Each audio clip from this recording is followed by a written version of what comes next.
Great. Well, we managed to buy ourselves exactly 15 minutes. I think everyone's probably back from lunch. Let me introduce myself. I'm Fitzpatrick. I'm visiting from Stanford University. Recently, I've mostly been thinking about conformal Bootstrap and what it can teach us about AdS CFT. But today, I'm going to give sort of an overview talk on some things I had been thinking about a few years ago, namely the Holographic S Matrix and how we can extract it from CFT correlators. Since this is an overview talk, I'm going to give some discussion of what in my mind are some of the main goals and also go through some of the history as well. And a lot of what I talk about will not be my work. Some of it will be. So I want to start with a discussion of some of the goals in this subject. So there'll be overlap, obviously, with what Steve talked about yesterday, but the emphasis will be somewhat different. Ostensibly, the goal is we want to be able to take CFT correlators and turn some crank and get out the S matrix that emerges in AdS in the limit that you take the radius of curvature to infinity. In practice, we're probably going to have to wait a while before someone can hand us, say, on a computer, what all the correlators of n equals 4 super Yang mills are. So that's probably not going to happen anytime really soon. So I think a more general pressing goal is not going from concrete correlators that we have explicitly, but really trying to go from basic principles of CFTs, principles that should be satisfied by correlators in some theories, large classes of theories, and trying to use the idea of a holographic S matrix that emerges in the flat space limit to learn about certain types of principles of bulk dynamics, that should be associated with them. All right. And so, what are the types of things we'd like to learn? There are many things we'd like to learn, but one of the main ones I think is when do CFTs have what we might think of as nice gravity duals? Okay, and there are a number of different niceness conditions you might like your gravity dual to satisfy. Okay, ideally would satisfy as many of them as possible, but in general we would just like to know which niceness properties follow from which types of CFT properties. So one of them is extremely obvious. Right? The fact that we've been talking about an S matrix and a flat space limit means we want to be able to take the limit of large radius, and specifically large radius of curvature of AdS in units of the Planck length. Okay, and this is fairly concrete. What this means, we have some central charge, which I'll define as the normalization of the stress tensor 2-point function.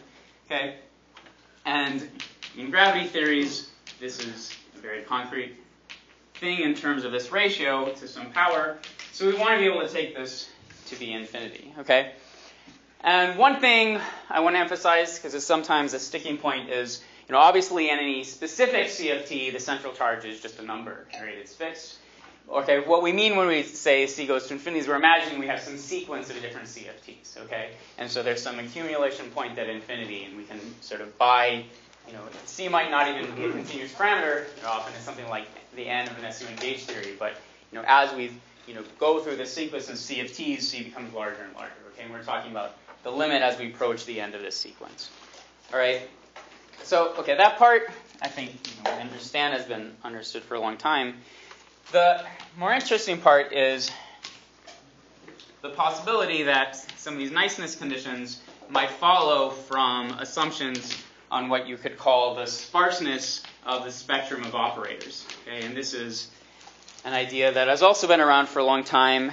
I first learned about it in very concrete terms in a paper by Joao, Jamie, and Itza. So a question is, do certain sparseness conditions lead to certain types of AdS locality conditions? Okay, and one thing I want to talk a little bit about is, the possibility of different, what types of sparseness conditions might we impose, and what types of AdS locality conditions we could impose or could hope to show. And I think locality means different things to different people. Right? If we polled this room and asked people for their favorite definition of locality, we would definitely get more than one answer. And we'd probably get 4 or 5. And those are all things to shoot for. Okay, different theories will have different levels of locality in AdS. Okay, so let me start with one choice for the sparseness of the spectrum, which you might sometimes called extremal. Okay, this is the most extreme, also known as just pure gravity. And here, the spectrum looks something. What we have in mind is something which is as empty as possible. Okay, so here's the spectrum of dimensions. We have the vacuum. Then we have to have the stress tensor, which has dimension equal to d. And then we have a few derivatives of t. We have powers of t. But those are basically the only things we have. Okay, all the way up into some very large dimension, okay, which you should think of as the Planck scale, which is something like 1 over c to the 1 over d minus 1. And then above that, we're agnostic about what's there. Okay, you can think of these as like black hole states that are here. But below this, we should have as little as possible. All right? And, here we imagine or conjecture that the locality property should be basically as good as possible. Okay, so one way of talking about it is that there should be some low energy effective theory, which should just be Einstein-Hilbert gravity plus corrections.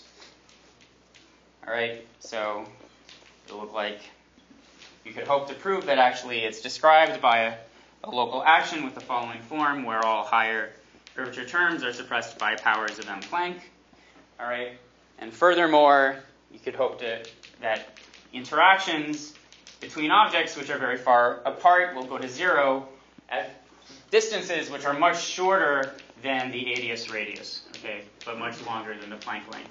So this is something you can call basically sub-AdS locality, okay, locality on sub-AdS, on scales shorter than the AdS radius. So, good. And, subject to various assumptions, some people might say, various forms of this have been shown. I would be interested in hearing, what people think the status of this conjecture is. So I know Sasha and Juan, starting with some assumptions are able to actually constrain, how big these higher curvature terms can be depending on the spectrum. So there's been some progress on this. A slightly weaker choice would be to have what you might think of as a few bulk fields, so you can have some bulk matter. So here you have a few low dimension operators besides t, but the structure is roughly the same. Okay, and I'll talk more about this assumption later, and I'll come back to this paper I mentioned by Joe and company. Will you actually describe, was your view of what has been shown in this later in your talk, or that's not? I'll discuss some things, but okay. I certainly won't discuss all of them, or even most of them. So another very interesting choice for the spectrum is what you might call, let me move over here. So another interesting choice is what you might call string theory spectrum. Okay, and here we again imagine, that there's not very much in the spectrum at low dimensions, just stress tensors, but at some point we get up to dimensions which, are physically correspond to the string scale, and then above this we have rapid growth in the number of states corresponding to Hagedorn spectrum. Okay? And then once you get up to, again, the Planck scale, then you can have something which looks like the entropy of black holes. So, which we are agnostic about at this point. So here, what you would expect from locality is very different. I think in this regime, people would still expect there's some low energy effective theory where the cutoff is the string scale. Above that, most people would say the theory is not local in that sense. It might be local in the sense of having an analytic S matrix, okay, which is a weaker condition. So that's a weaker sense of locality, which we can hope to shoot for. And then finally, the generic case, which I'll just mention in passing, is we can imagine there's no gap at all, in which case basically almost all notions of locality are out the window, except for on very large length scales, much larger than the AdS radius. Then interactions shut off. Okay? So one thing that would be nice is to be able to use the idea of a holographic S matrix to relate these two things, or any other techniques, really. I think this is something that is one of the main goals of trying to understand when we have nice gravity descriptions. So with that introduction of goals out of the way, I'm going to go back almost 16 years at this point. So the idea of a holographic S matrix emerged almost immediately after AdS CFT, and some of the first concrete papers looking at this were a pair of papers by Polchinski and by Susskind. And the idea was fairly simple. They pointed out, if you look at AdS, it's useful to look at it in global coordinates. Then if you look at some tiny little region in the center, okay, this region can actually be very large in the limit that the radius of curvature is large. Okay, but it's just small compared to the entire area. Then you can try and do flat space scattering experiments by shooting in little lasers from near the boundary and watching sort of what comes out, right? And the physics is very, very clear, right? If the LHC were secretly an AdS instead of de Sitter, we wouldn't care. All of the analysis would be exactly the same. So the part of the point here was that to get the S matrix, you just need to take transition elements of the following form between in states and out states, and you should be able to create in states and out states in terms of boundary operators. Okay, and so they wrote various formulas which look like this. So imagine we're talking about 2 to 2. So you have some smearing functions, okay, times boundary operators. All right. And then there's some question of what these smearing functions should be, but this is the basic idea. Okay? Again, so here you're describing them as coming in from the boundary, or you're really trying to create normalizable states? Which one? So far I'm being agnostic. This is basically what was set up in this paper. I think Joe was thinking of normalizable states, but I'm not sure. Well, I'm not sure what you mean by non-normalizable state. That is, you turn on the... You have non-normalizable, well... You turn on a source at the boundary for a period of time. Yeah, so it's non-normalizable when it's while the source is acting. That source, Yeah. Right. But this is a map between correlators and matrix, right? Yeah. So you start with something. Exactly.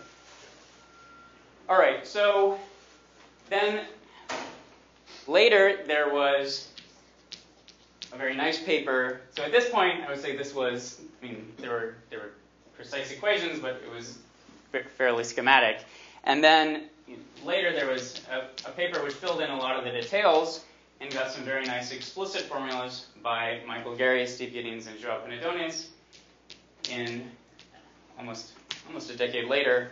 And then a paper generalizing this, also by Joao Penedones and Okuda, where they put in the details and they derived some very explicit formulas, for which you could imagine, actually, in a straightforward way, you could just look it up and you could try and extract what the answer is. So I'm going to mostly focus on the 4-point function, just for simplicity. So if you look at the 4-point function, the same operator, in a conformal theory, this depends on only 2 conformal invariant cross ratios, which you can choose to be a single complex number. Okay, so it's convenient to write it this way. If you go away from the Euclidean regime, these do not have to be complex conjugates of each other, and so it's convenient to choose, for this purpose, the following parameterization. All right, you should think of sigma as like an angular variable, and rho as like a center of mass energy. Okay, and they basically used this picture, and they started off basically using the fact that if you have a field theory in AdS and you're looking at Green's functions in this little region in AdS, then in the flat space limit, r goes to infinity, these should just be the Green's functions. You would get in Minkowski space. Okay, and we know how taking Fourier transforms of this gives you the flat space S matrix. Okay, and the concrete formula that is the most general one, so for the 2-to-2 transition amplitude, looks like this. So there's some normalization factor, S to U, S to B plus 1 over 4 minus 2 delta. And there's some integral transform over some variable, which I'll write down in just a second. Okay, and then the point is, this correlator has sigma equals minus t over s, so it's the angular variable, and rho squared is equal to 1 over r, 1 minus sigma over sigma times c squared. Okay? And they did various checks, which passed. Okay, so this included local interactions in AdS. So here I mean things like phi to the 4, d phi to the 4, okay, and so on. And they also checked tree level graviton exchange. Okay, in both cases, they knew the S matrix from the low energy field theory and the AdS, okay, and they knew the boundary correlators from direct calculation. Okay?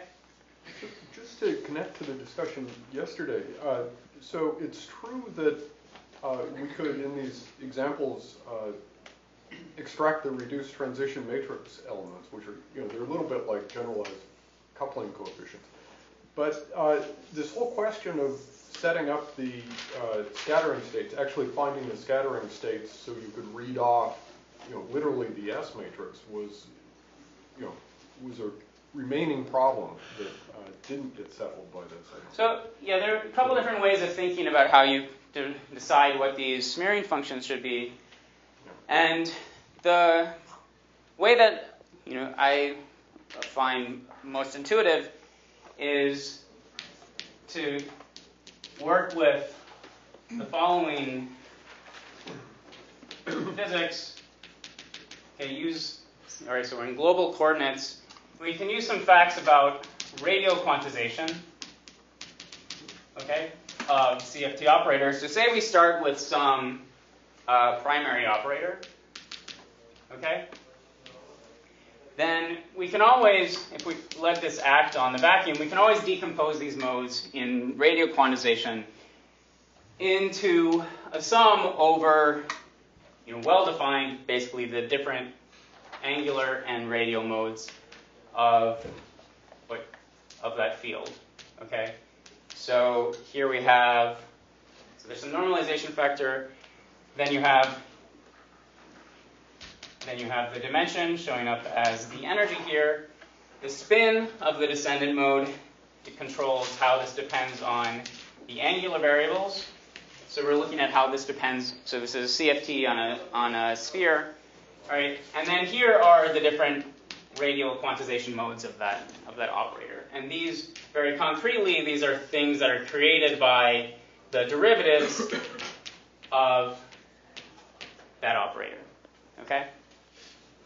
Now there's a very useful fact, which is for each of these guys, their position in the bulk is determined by conformal symmetry, okay?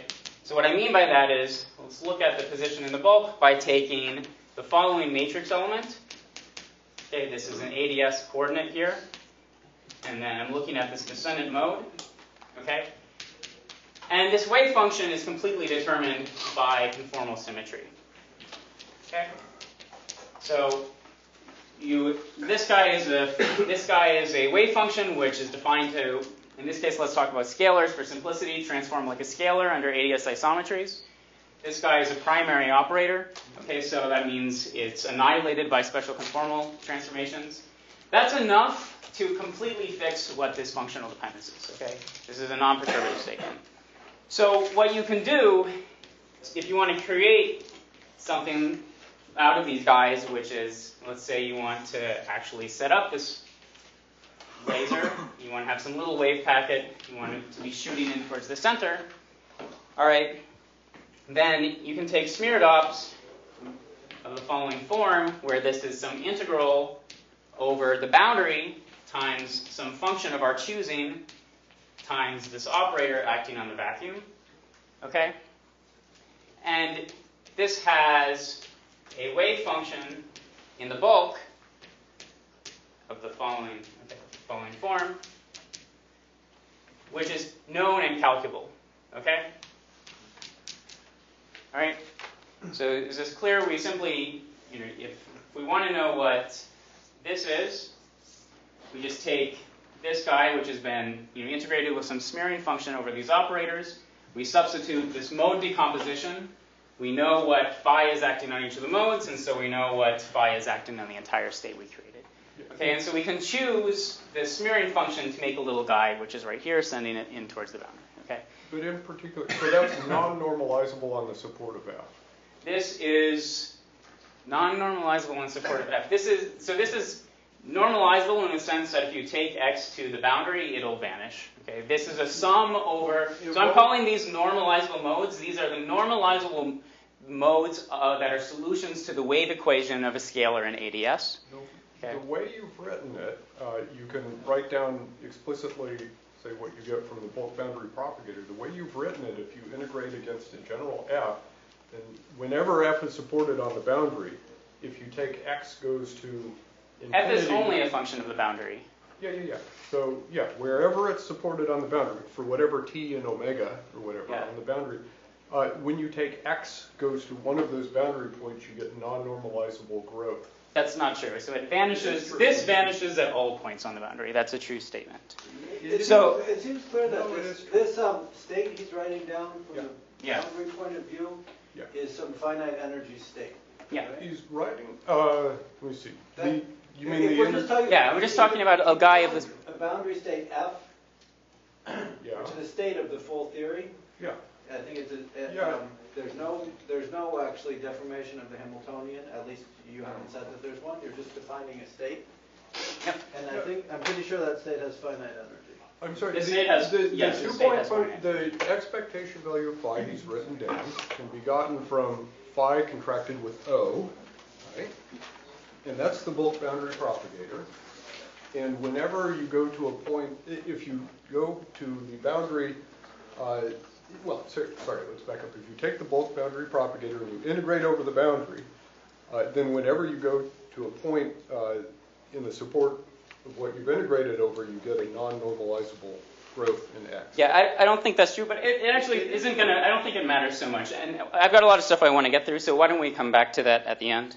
So right now, this gives us a concrete way, independent of what these guys look like at the boundary, this gives us a concrete way for constructing these modes. All right, I think that much is very clear. So we can make this little guy here. Now, what we want to do is not just look at how a single guy behaves in the bulk, right? Ultimately, we want to look at two of these guys. All right, and so what we do is we take something of the form with two of them. All right, we integrate dB1, dB2. We use the same f's we used to create this guy and to use this guy. Okay, OB1, OB Kenobi. And, all right, and then we can ask where these guys are. It won't be exactly the same because now there are some interactions between these two states. But we're talking now about theories where interactions shut off at long distances. And so that'll be in the limit where the radius goes to infinity and we take these guys very far apart. Those will become arbitrarily small corrections. Okay, so we know where these guys are. So there's some question about how, when you take the wave packets, really the right thing to do rigorously is, to take them sufficiently small and then take the limit of long distances, and then you can take, your wave packets to be isolated on specific momentum, and you have to do that carefully. In practice, you can often get away with actually being more cavalier, but this is, so I claim this is how you construct these scattering states in general. As long as you have interactions that shut off at long enough distances. So you have to aim them sort of parametrically, precisely in N for them to interact? Yeah. That's right. You want to make sure, so you have this it's a huge region of flat space in the middle, but it's just small compared to the entire space. And you want to make sure that they only interact in this regime. Okay, exactly. So again, the reason why this non-normalizable behavior is relevant is, and it's an important question, but what I said I think is true, that you have non-normalizable behavior. So psi is normalizable. The wave function is definitely normalizable. This is definitely normalizable. No, that's normalizable. The thing that he wrote down in the box, the sandwich of phi between f and the vacuum, that has non-normalizable behavior in X. I think there are many people here who know this. Okay, again, it's because it's an integral of a, it's basically the bulk boundary propagator integrated over some region on the boundary. But then you're saying F is an infinite energy state. You agreed with me that F was a finite energy state, and now you have the expectation value of phi. So I think we could talk about this for a long time if we wanted, and maybe we can do that afterwards. But I have a lot of stuff I would like to say, and if that's all right let with me. me just make the simple statement, okay? And we'll check that it's non-normalizable later. We can do that. Assuming it is, then you have the growth near the boundary, and that can lead to important interactions near the boundary if F is not compact support. Actually, you guys also, so interactions, right, the point is, you're looking at theories where interactions in AdS shut off. So as long as these guys are very far away from each other, right, interactions in AdS between them are tiny. They're arbitrarily small. What's shutting them off? We're talking about theories where interactions vanish at long distances. I'm only talking about such theories. If you have a theory where that's not true, then there's no reason to talk about an S matrix, because if interactions are completely non-local, then the S matrix surely doesn't exist. Okay. Well, we can study the integrals, but there's growth near the boundary that can lead to contribution. Okay. If it's all right, I'm going to move on, but we can come back to it. Say if you're looking at a matrix element of the kind of thing he's written down here, say a 4-point function, there actually, you can see an example as you get divergent contributions. And it depends on the dimension. In some cases, finite. In some cases, divergent. If F is not compact support.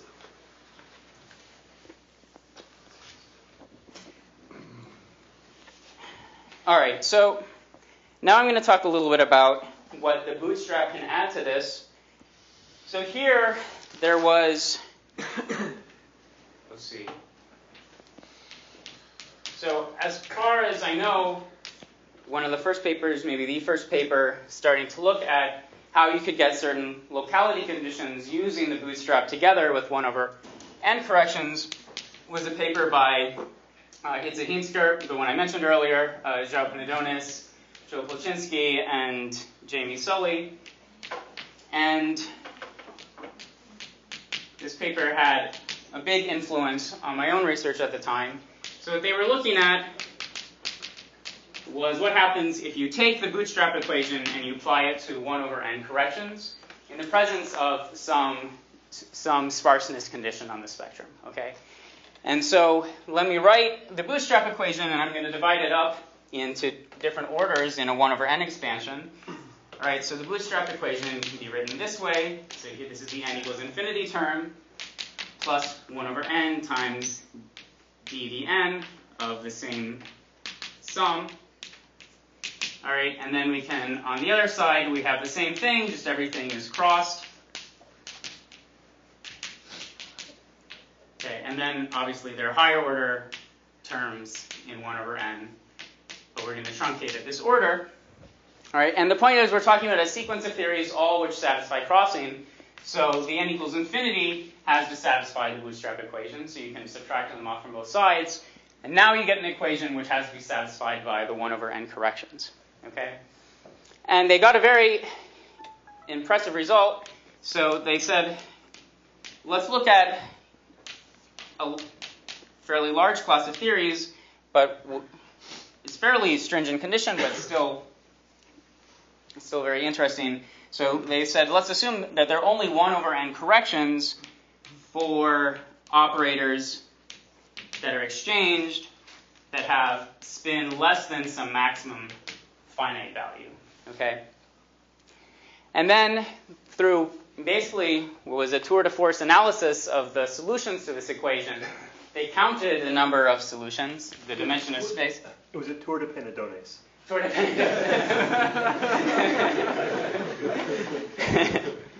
Okay. So it sort of, yeah. So Zhao apparently is a master of hypergeometric functions applied to physics. So he counted the dimension of the solutions and the CFT side, and the remarkable thing was that this is exactly equal to the number of local terms in AdS satisfying the same condition, that L is less than L max. Okay, so these are, you can just count d phi to the 4, d phi to the 4, and so on. And in part of the counting, something that played at the time looked like sort of a offhand role, just as a trick, was this number of local operators up to Fielder definitions is just the number of S matrix elements satisfying the same condition. So the number of polynomials, S, T, C, U to different powers, satisfying maximum condition on the spin and some symmetricity properties. Okay, so these conditions were enough to show that this class of theories has a local AdS effective field theory description. Okay, which I think is a lot to get from stringent conditions, but a fairly small number of them, a fairly modest number, right? And they were able to get a lot out of it. So now I'm going to say more about that and what sort of that leads to in terms of trying to generalize that program. So in this proof, a key role was being played by the Bootstrap on the one hand, connecting it to AdS local actions on the other hand. Okay, and a seemingly minor role was being played by the flat space S matrix. Okay, but I think a big breakthrough came about a year later, also by João Penedones, where he pointed out the thing connecting all these three in a very natural way was what's known as melon space. Okay, and in particular, once you learn some things about melon amplitudes, it basically turns this proof into a single line. Okay, so let me discuss that a little bit and why that makes it. So the fact that it makes this very difficult analysis into one-line analysis suggests that this is a useful tool for trying to generalize it. Yes? Just quickly, where was the sparseness assumption in? Oh, good. Sorry, I didn't say that. Thank you. So they assumed that they were talking about a theory with only one single trace operator. All the others were very heavy and could be removed from the spectrum. Okay. So the only operations in the spectrum were O and multi-trace versions of O. Thank you. Did anyone ever include the stress tensor? We actually did. We added it in. It was kind of easy because it was just one more parameter and one more solution. So. But in the okay. Well, maybe. Yeah, yes and no. Yeah. Okay. I'll say some more stuff. But yes. So in terms of what this means, so I guess this is saying that if you assume that there's a bulk field theory, then you can figure out the couplings of that theory from the correlator, basically. It's not quite constructing the bulk theory more generally. Well, if the theory does actually have a low energy effective theory, then this will allow you to construct that effective theory. That I think. Yeah, sort of read off the coupling. Yeah. So you're assuming that there's a bulk. No, they weren't assuming that. They were showing that it was there, and they were constructing it. That was one of the things that made this. Yeah, otherwise you wouldn't be able to find a solution at all, right? By assuming, I mean, a key assumption here was that the number, this L max, right? Yeah. So L max is a stronger assumption than it seems at first, right? It doesn't allow you to have any contribution from exchange, from particles being exchanged. So, but still, none of those assumptions are are assuming, they're not putting it by hand that there's a bulk effective theory action. All right, so the key thing that I think led Joao to understand this was he was computing the Mellon representation of correlators that you get from AdS actions.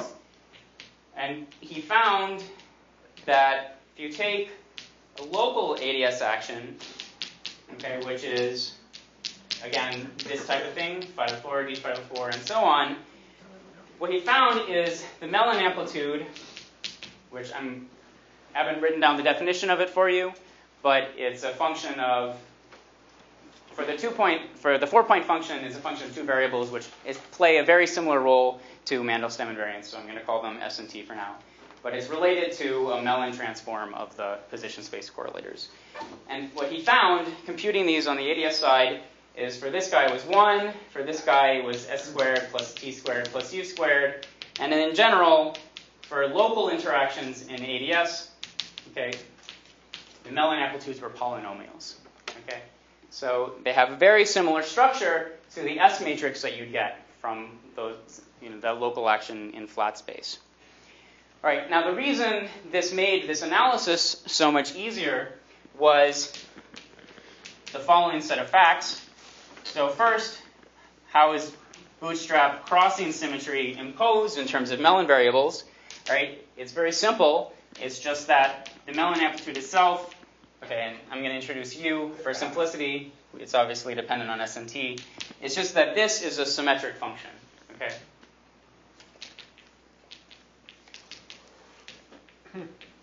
All right, so that's crossing symmetry of the Mellon amplitude. Yeah. So one question I have about that is that in real Minkowski space, there are kinematic regions. And this relation only makes sense when you analytically continue one amplitude into a different region. Yes. So that originally S is positive, T is negative, and yes. so on. And then the only way that makes sense is if you've analytically continued it. And I never understood what the corresponding thing was to analytic continuation for the Mellon variables. Oh, so the Mellon variables start off as variables in the complex plane because you're doing some integration.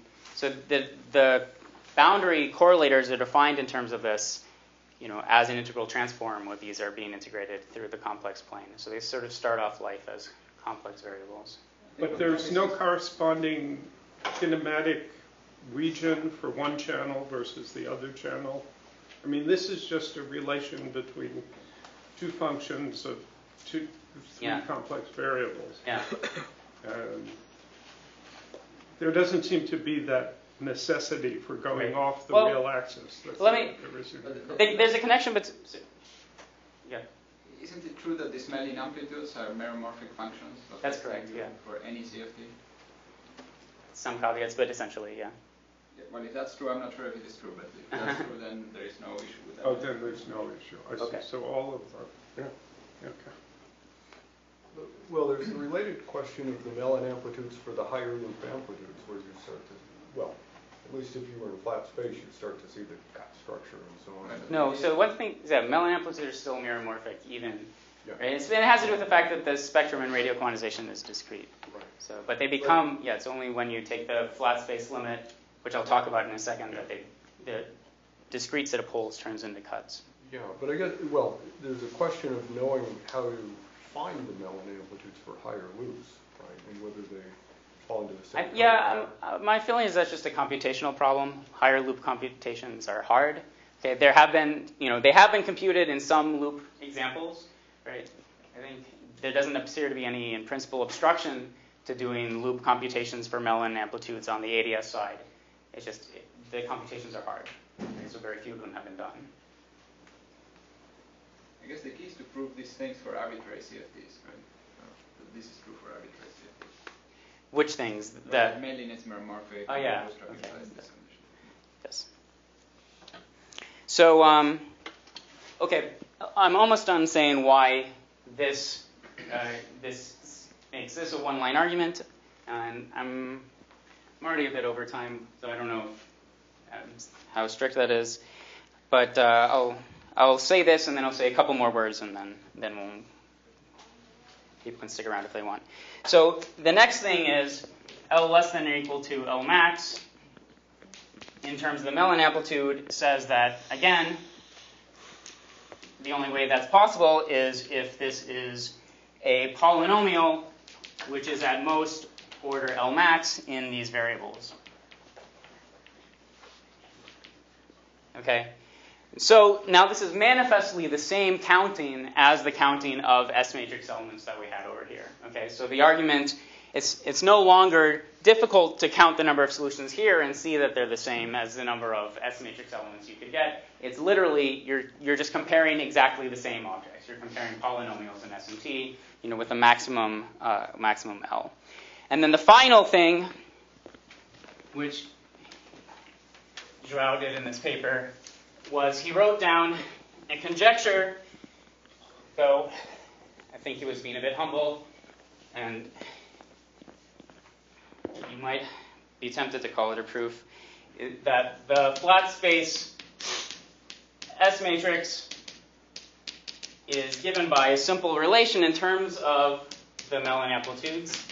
Okay, and it's just, so there's some normalization factor, and then you take the limit as the radius goes to infinity, and then it's very similar to the formula we had before, because there's an integral transform d over 2 minus sigma I delta I, and okay, the arguments of the Mellon amplitude are playing the role of the Mandelstam invariance of the flat space S matrix. So you do an integral transform and you take a limit, and this gives you the flat space S matrix. It's easy to see that this mapping maps polynomials to polynomials. Okay? So again, it's not exactly the S matrix, it's the reduced transition matrix element. And that comes back but that to gives this question, it gives you information about the S matrix. Comes back to the question of how do you identify scattering states and really write down a matrix for scattering between them. Again, this is more like, in some sense, coefficients in the effective action.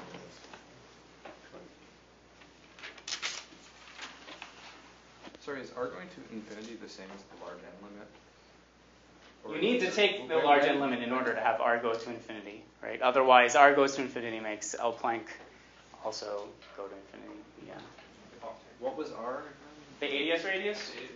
Okay, but that's R in units of the string. Okay, so that's n going to infinity.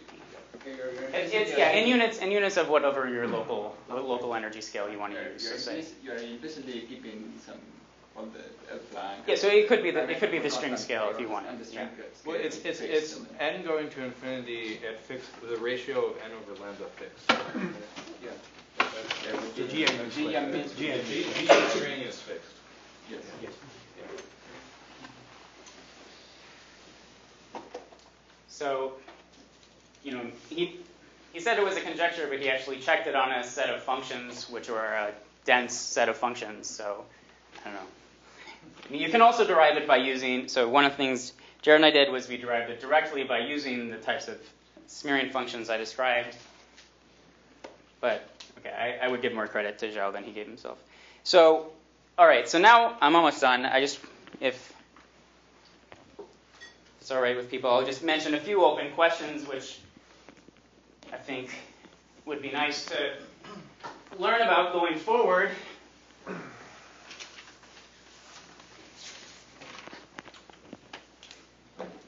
So, one question is about the holographic S matrix that emerges is when is the holographic S matrix analytic? Okay, so this is some analyticity of the S matrix is some avatar of locality, right? It's not the only one, but it's something that we might be interested in. So on the one hand, the Mellon amplitude itself is, I would say there are strong reasons to think it's meromorphic. So that sounds almost like you're all the way there. However, that's a little too fast because you take a limit when you get the flat space S matrix. So there are conditions under which this is analytic, but it's not generally doesn't generally have to be true. So let me give you some simple examples. So I already mentioned one. If you have a polynomial Mellin amplitude, then that also maps to a polynomial. So those are manifestly mapped to something analytic. All right. Something more interesting is if you take a single conformal block. Okay. So these we basically know what they are in the CFT, and we can take their Mellin transform, okay?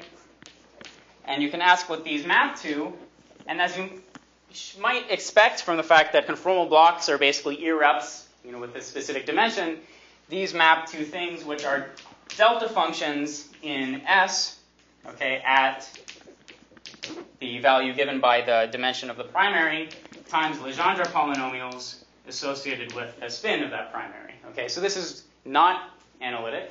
Okay, so individual conformal blocks do not map to analytic things. Of course, there's no such thing as a correlation function, which is just a single conformal block. All right, so there could be some condition that when you add up all conformal blocks in the way constrained by conformal symmetry and crossing, you might never get something like this. So one possible conjecture is that the Mellin amplitude. So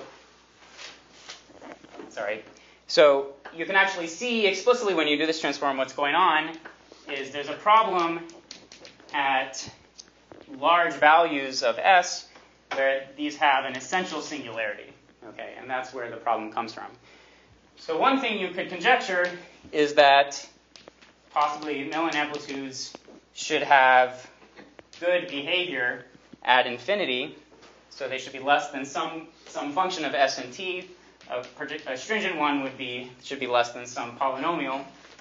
Okay, and if that's true, if this were true, then that would be enough to show that the S matrix was analytic. Okay, so that's a question. Is there a reason why that should be the case? And then one last set of open questions has to do with what can we say based on principles of the CFT, maybe statements about the spectrum, about the asymptotic behavior of the flat space S matrix. Yeah, I have a question. So when Yeah. you say analytic, of course, if you consider loops, for example, Yes. you expect to get cuts. Yes. So those Yes. are some non-analyticity that you allow. That's right. Yes. So it's analytic for that. I agree. Analytic in the appropriate sense. Yeah. The usual sense of the word. Yes. Maximal analyticity, right? It's the maximal analyticity consistent with the cuts. The statement you'll find in the old books is that the amplitudes have only the singularities that are required. Yeah, exactly. That's maximal analyticity. That's what I meant by usual. Okay. So, all right, and then a second set of questions is starting with certain assumptions about general behavior of CFTs or the spectrum. What can we say about the asymptotic properties of the holographic S matrix? Okay, so for example, if we take what I called, what you might think of as a field theory spectrum, just a small number of bulk matter fields, then the expectation is the S matrix should behave, at low energies, should grow at most as following. This is what we call EFT behavior, which is local at scales greater than the cutoff, inverse cutoff. Or they can fall, but at most like a power of momentum if the theories are asymptotically free. Okay? So that's distinct from what you could think of as string theory asymptotics, right, where they fall off much faster. And then finally, one thing that would be nice to show if it were true is perhaps in all theories or theories with an extremal spectrum, I mean, I would expect it to be true in all theories if you go to high enough energies that they should fall off much faster, like the entropy of black holes. Okay, so this is, you know, something like the following, which is even faster than. This is for the elastic amplitude. 2 to 2. Sorry, I wasn't clear. Yeah, 2 to 2. Thank you. So, do any of these, or some of them, follow from assumptions about the spectrum? And I think my guess would be yes, but it's not known. So that's all. Thank you.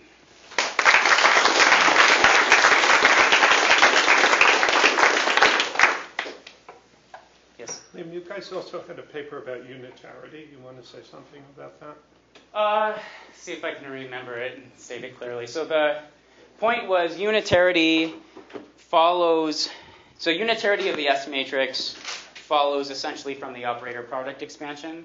And it has to do with the fact that essentially the Kwiatkowski cutting rules can be reduced to the conformal block decomposition. But I could have a conformal field theory that wasn't a unitary conformal field theory, and it would still have an LPE and crossing symmetry and all of that. Yeah, where did positivity show up in that? The conformal blocks themselves can be more general if you don't have a unitary theory. You can have things like logarithmic CFTs, and there might be other places that unitarity is used, but I'm not sure right now. But certainly some CFTs that don't have logarithmic behavior are not unitary. I mean, like the, yes. You know, the Li-Yang. Indeed. I agree. That is not the only class of There's probably some positivity from the cutting rules, right? That you know, when you do the OPE, right, you have to use the things like structure constants or positives. Right. Yeah. The sums. Yeah. The structure. So the fact that when you do the conformal block decomposition, you get OP coefficients squared, which are positive, depends on unitarity. Yeah. That's definitely true.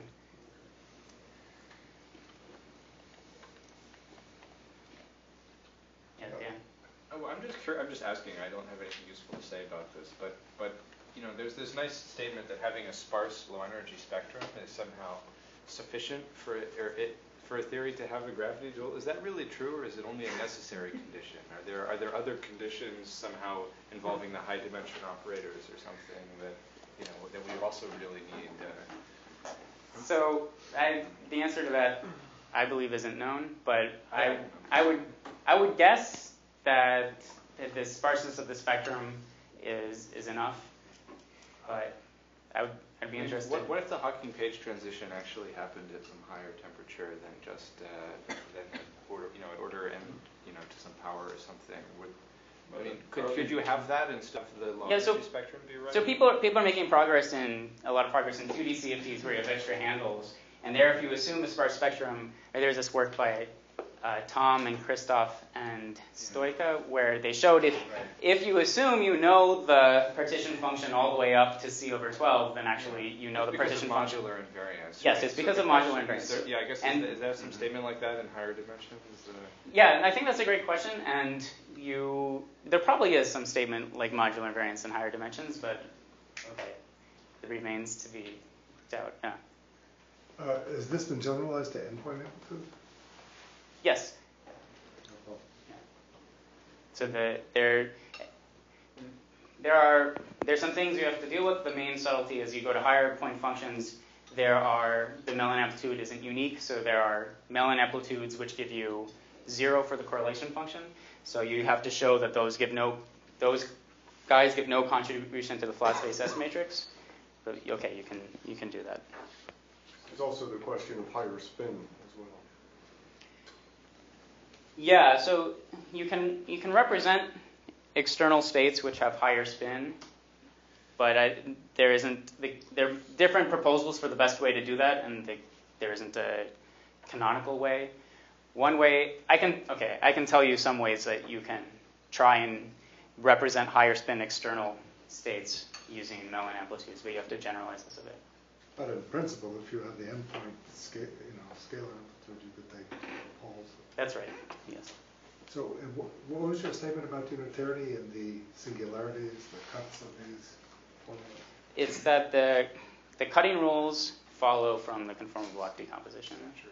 The cutting rules of the flat space S matrix when you have a large n expansion.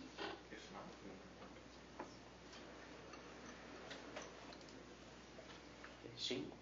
If you take something that obviously doesn't have a holographic dual, like a free boson with n copies of the free boson, yes. And do this, yes. do you find that the T matrix is not analytic? You probably find that it is 0, right? Yeah, I think if you, I don't think I ever did it for a free boson. If you do it for like the C equals a half minimum model, you get 0, I think. And I think you, yeah. Do you know the answer? If you. The answer is null amplitude is not, the way you define it does not exist. Well, yeah, I don't know. Maybe it sort of does, right? I mean, you know as much about this as I do, but you can represent. If it's really a free theory, you can sort of represent it as 0 in, as if you give yourself some freedom in how you define the contours. Maybe the free theory is too trivial, but if it's a weakly interacting field theory, like the Wilson-Fisher exponent. Yeah. Do you expect this to fail? So the Mellon amplitudes exist. You can certainly take this transform and this limit and get something. It's questionable. You probably shouldn't interpret that literally as a flat space S matrix, but you could interpret it as some generalization of it. Because we usually think of those theories as being at best non-local, and you're also associating analyticity with locality, so one would expect to see the breakdown. Well, that was part of why I mentioned there's several different notions of locality. So string theory you would probably say is non-local, but it still has an analytic S matrix, right? So I take that as a definition.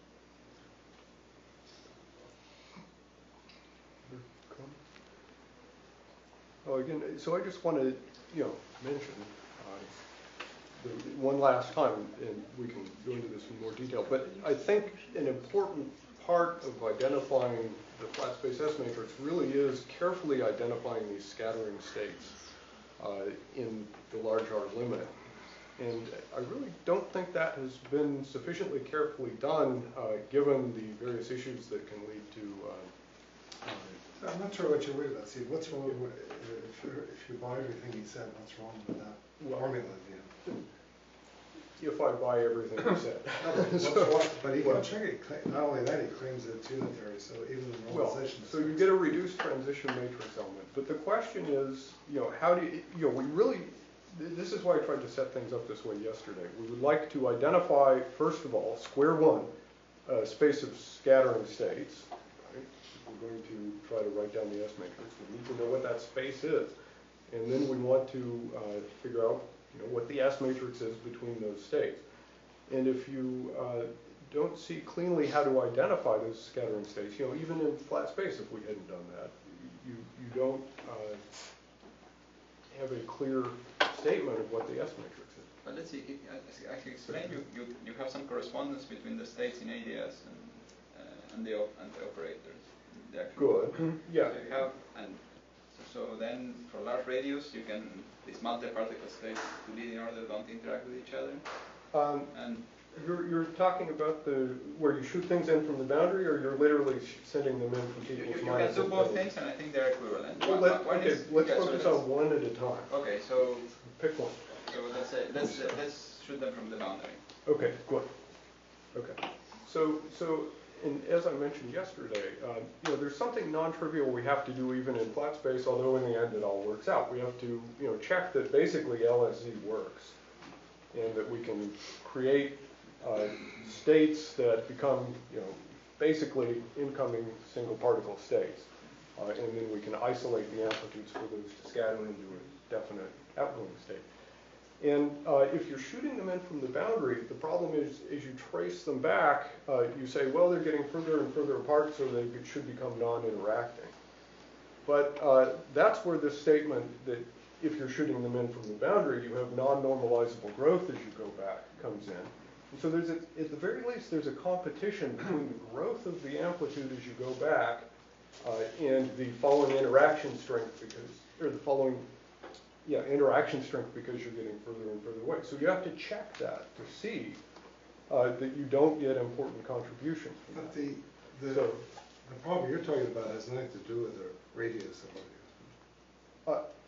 Well, it's a problem that with the radius. It's a problem that occurs as you go out past the AdS radius. Then the wave functions start growing, and they grow and grow and grow, and they become infinite at the boundary. At least it depends on the dimension, as has been pointed out.